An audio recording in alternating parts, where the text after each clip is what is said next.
Bonjour chers frères et sœurs congolais de partout où vous êtes, c'est votre serviteur Bouchala Bwamba, les représentants des amis de Moïse Katumbi dans la diaspora. Au passage, le gouverneur va très bien, il est à Lubumbashi, beaucoup de gens nous ont appelés, s'il est en Belgique, il est en Europe, je vais vous dire clairement et avec précision que lorsque le gouverneur va commencer la tournée, vous serez informé par le même canal. Vous aurez l'information parce que vous méritez la vraie information. Donc, soyez calme. Le gouverneur va bientôt commencer la tournée au niveau national first. Donc, premièrement au Congo. Il va aller à la rencontre de la population pour essayer de s'imprégner de la réalité dans tous les coins de la République. Et deuxièmement, lorsqu'il aura fini cette tournée, il pourra maintenant faire une tournée au niveau de la diaspora. Bien sûr, les États-Unis, le Canada, l'Europe. Donc, voilà un peu la situation, voilà l'information exacte. Donc, soyez calme, ne vous agitez pas. Le gouverneur est avec vous. Il écoute tout ce que vous dites, tout ce que vous voulez. Bientôt, nous allons faire beaucoup d'autres choses. Mais la première étape, c'est qu'il faut qu'il puisse d'abord se retirer de ses charges politiques parce qu'il a aussi besoin de rester, de rentrer dans la vie civile. Il a besoin aussi de se reposer un peu. Il a besoin aussi d'avoir le droit de quitter le pays quand il veut, de rentrer au pays quand il veut, parce que maintenant, quand il faut qu'il puisse quitter le pays, il faut aller demander des autorisations, il faut beaucoup d'histoires, mais bientôt, il sera libre, comme toi et moi. Et c'est en ce moment-là que beaucoup d'autres choses peuvent être faites. Voilà un peu en bref. Je voulais que nous puissions un peu parler de notre pays. Le samedi passé, le vice-premier ministre chargé de l'Intérieur est passé pour annoncer le calendrier des élections des gouverneurs de province. Nous nous disons, mais c'est vraiment très compliqué. Nous ne comprenons pas pourquoi la politique congolaise continue à aller toujours d'erreur en erreur. Est-ce que nous ne pouvons pas apprendre à partir des erreurs du passé? Vous avez écrit un livre pour soutenir la modification de la Constitution. Vous avez même entamé une campagne pour modifier la Constitution. Le peuple congolais a résisté à cela. Vous avez tenté d'introduire un article dans la loi électorale qui conditionne les élections par les recensements. Ça n'a pas marché. Vous avez tenté toutes ces manœuvres-là pour pérenniser le pouvoir de Kabila. Ça ne marche pas. Le glissement n'aura pas lieu. Monsieur le vice-premier ministre Évariste Bochab, le glissement n'aura pas lieu. Que toute l'élite, tous les collaborateurs de Kabila réunis, toutes vos stratégies ne vont pas réussir parce que vous êtes minoritaires. Comme nous disons en lingala, l'ikopanabino est sans effet. Tout ce que vous planifiez ne va pas réussir parce que vous êtes en face d'une grande majorité de la population congolaise. 80 millions de Congolais ne veulent pas du troisième mandat, ne veulent pas du glissement. Ils veulent l'alternance. Voilà tout.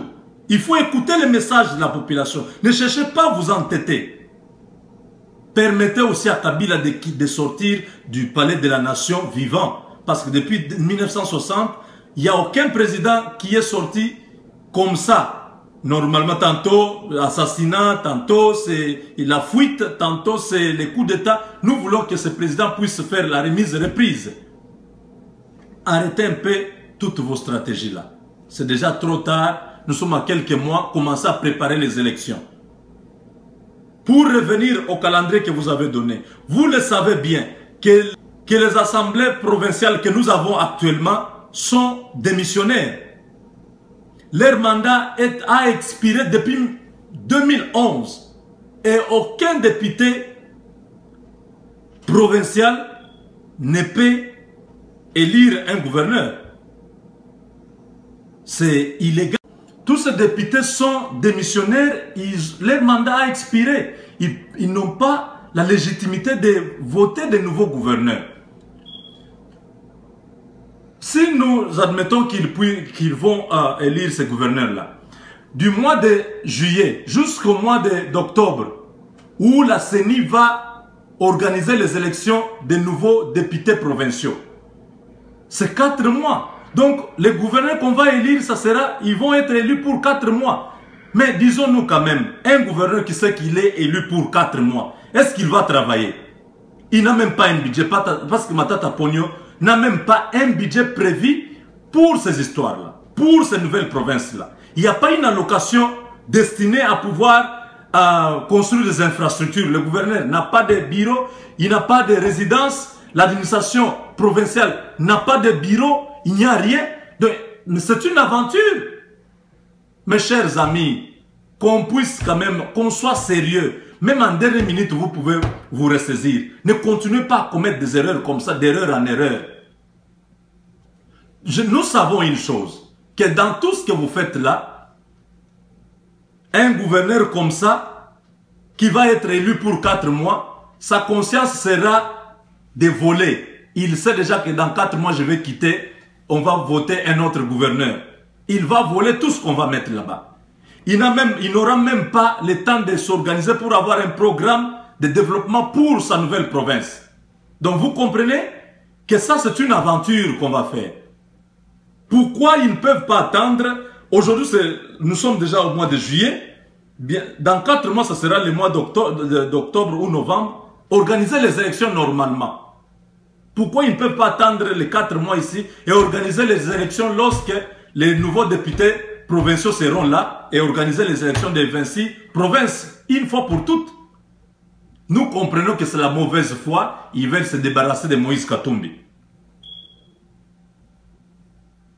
Ils veulent se débarrasser d'une seule personne. C'est Moïse Katumbi qu'ils veulent à tout prix faire partir. Donc tout ce que vous entendez là, ce sont des manigances. Ce sont des alibis, ce sont des échappatoires, voilà. Ils font diversion de montrer que non, nous organisons les élections pour tout le monde. Non, ils veulent que Moïse parte parce qu'ils ont essayé de l'assassiner, ça n'a pas marché. Ils ont essayé ils l'ont empoisonné, ça n'a pas marché. Ils ont essayé de l'écarter par la justice, ça n'a pas marché parce que lorsqu'ils disent que non, il est corrompu. Entre les deux, qui est corrompu? Kabila n'avait même pas un compte en banque avant 1996. Et lui et toute sa famille. Quand ils ont traversé la frontière, ils n'avaient même pas l'argent. Qu'ils nous disent les noms de la banque qu'ils avaient avant de commencer la rébellion. Et son père Mouzé, et même lui, et même tous ses frères et sœurs. Ils n'avaient pas de compte en banque. Ils ont eu l'argent, les milliards que vous apprenez là. Les milliards que les magazines américains Forbes a annoncé là. Tous ces milliards-là que le magazine Forbes a annoncé que Kabila a, et même tous ses frères, ils ont eu ça à Kinshasa, ils ont eu ça au Congo. Mais Moïse est venu avec des jets, des avions, il est venu avec l'argent. Il a amené des compagnies. Donc on cesse d'endormir le peuple congolais. Nous sommes vigilants, peuple congolais, n'acceptez pas qu'on puisse encore vous mentir. Nous allons aux élections, un point, un trait. Nous n'avons pas besoin de perdre encore le temps dans des histoires inutiles. Donc, voilà un peu. Nous sommes au regret de constater que ce calendrier-là est impopulaire, c'est un calendrier inutile. Qu'ils fassent ce qu'ils veulent parce qu'ils font leur volonté, ils sont la majorité présidentielle, qu'ils fassent tout ce qu'ils veulent. Moïse Katumbi est déjà prêt depuis longtemps et ils veulent se débarrasser de lui. Moi, je vous informe que lui-même a toujours dit que j'attendais ce moment, je suis déjà prêt, il est en train de construire déjà une maison pour son successeur.